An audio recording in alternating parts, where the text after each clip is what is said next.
So this controversy has been going around for about a day now, but I didn't initially make a video about it yesterday, even though I was going to, mainly because I didn't really understand too much about it. I mean, I'm not really that much into the VTubing scene itself. I don't really watch VTubers. I mean, I do know a little bit about them. I do know like that Iron Mouse. Iron Mouse is one of the biggest if not the biggest VTuber creator on like, you know, the internet altogether and in the streaming space. But when it comes to like the VTubing scene, like you may not know about it if you don't really pay attention to it or you're not inside that scene, you don't watch a lot of these creators, but it is massive. Like, especially in Japan, right? Is because some of the biggest streamers on YouTube are VTubers. Like legit, if you have to look, and I don't know where this stat is because I've seen it been posted many times before. I'll see if I can find it while I'm editing this video.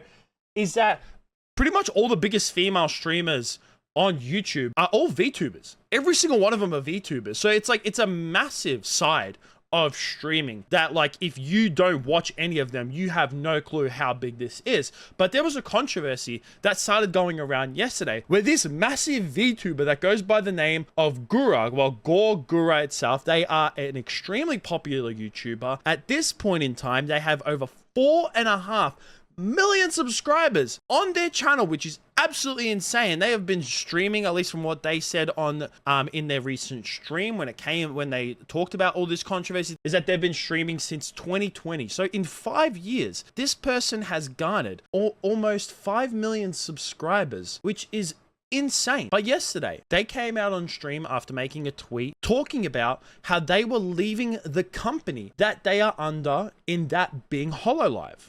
This has been a very long time coming, but today I am here to announce that I will be graduating from Hololive on May 1st, 2025, JST. My reasons being disagreements with management and company direction. So that right there is just a short little clip, just a short snippet from the stream itself.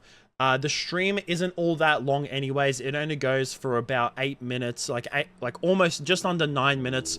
But for the first like minute or two, she doesn't speak, and then she goes on to talk about, you know, reasons why she's leaving, and also thanks like her fans, and talks about, you know, her time as a VTuber and in Hololive itself. But the reason why this is causing a lot of controversy, because if you just see this on like a surface level, you may not think that this is all that bad. You may look at this and just go like, oh, Donnie, this is just someone who is leaving a company, who is leaving an org.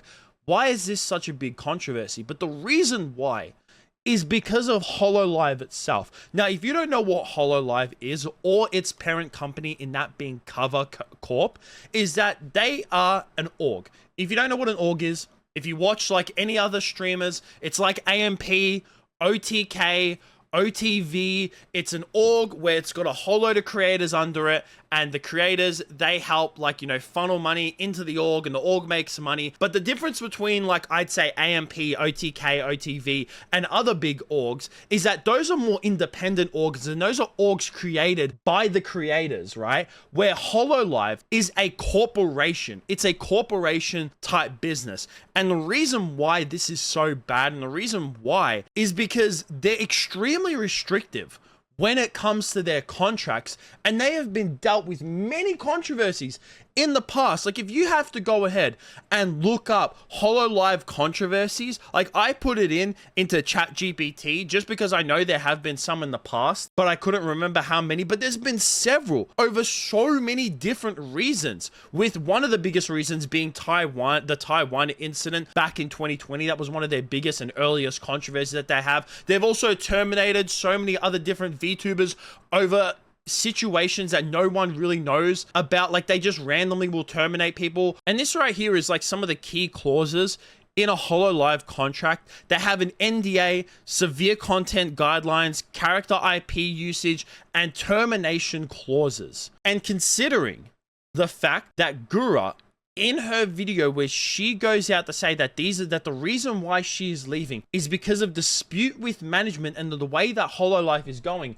you can only just begin to imagine. And we obviously don't know the details of this, and I seriously doubt that we ever will, because I feel like if Gura or anyone ever had to leak the details of this, is that Hololive will 100% sue that person, because when it comes to their NDAs, they're extremely strict with what you're allowed. Like, you cannot leak any confidential information whatsoever, even something that I don't even think would be controversial. They're extremely strict with what you can say on their stream and things that you can post on their stream. Like, there was once a controversy in the Hololive's scene because one VTuber, there was a Discord message that was leaked between a female and a man, and because of that, it caused up a whole load of controversy. And since leaving as well, is that the stock of Hololive and the parent company Cover has dropped significantly. Like, if you look at this graph right here, that drop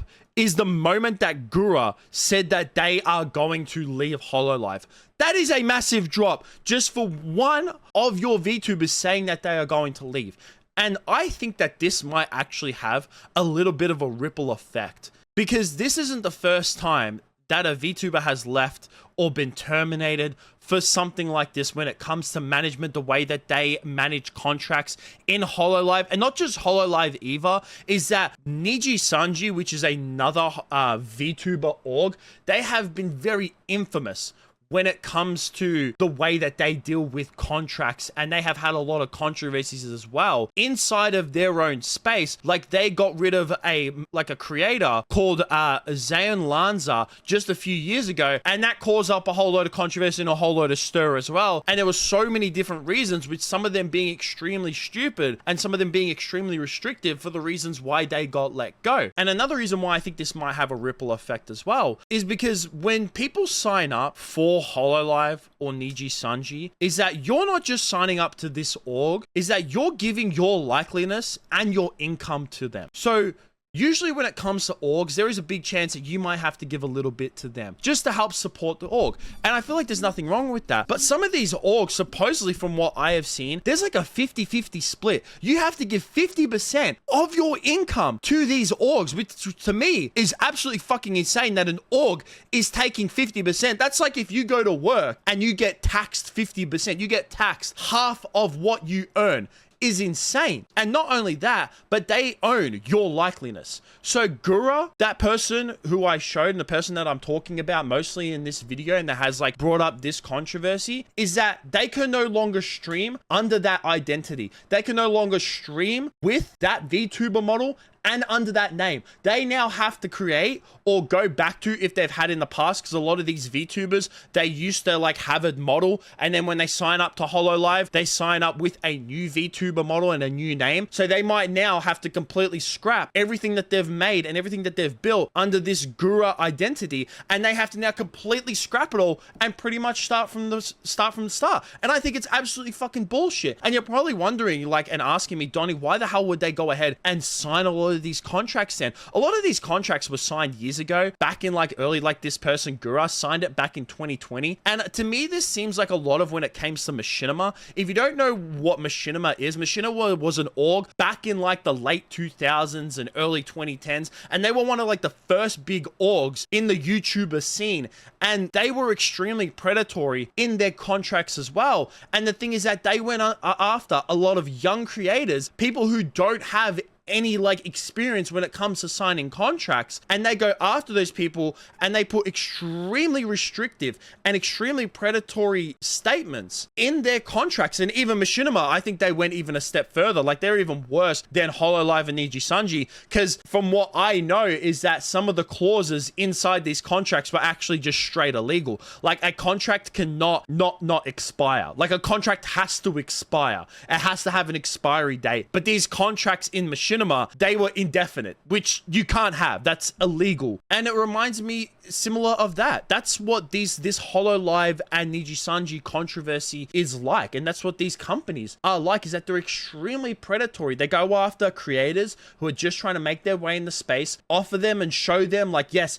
if you sign with us, look at what we can offer you. Look at what we can do for you. And at first it's really good, but after they've got you trapped, that's when they restrict you with what you can do. That's when they put guidelines on what you can say. And then if you want to leave, you have to give all of your likeliness to them. And this Hololive as well is that they haven't shown to be supportive of their creators in any way possible. Whenever their creators get harassed or they want to leave the company, they never ever show any type of support whatsoever. So what I hope to do with this video, and I think what a lot of other people are doing when it comes to covering this situation, is trying to put out the word about how like predatory and how terrible these VTuber orgs have been in the past and at this current time. And I really hope, like, usually I don't like to see a company burn to the ground, but honestly, when it comes to these like big VTuber orgs, because I know that there's a lot of like independent VTuber orgs that have started to pop up here and there, similar to like how after Machinima and like, you know, there's probably other big orgs out there that were similar to them when it came to like the corporate orgs, they started to burn to the ground. Now you have a lot more independent orgs, like I mentioned earlier, OTV, OTK, and AMP. Those are orgs that are owned by creators. So there has been a lot more in the VTuber scene of those been popping up. And if you are a VTuber, or if a VTuber wants to go into an org, I would recommend they go into an independent org, then sign up with something like Hololive. Because to me,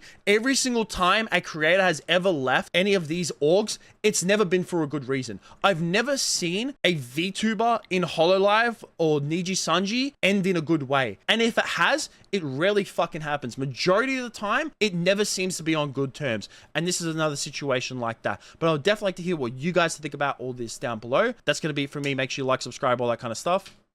Peace out.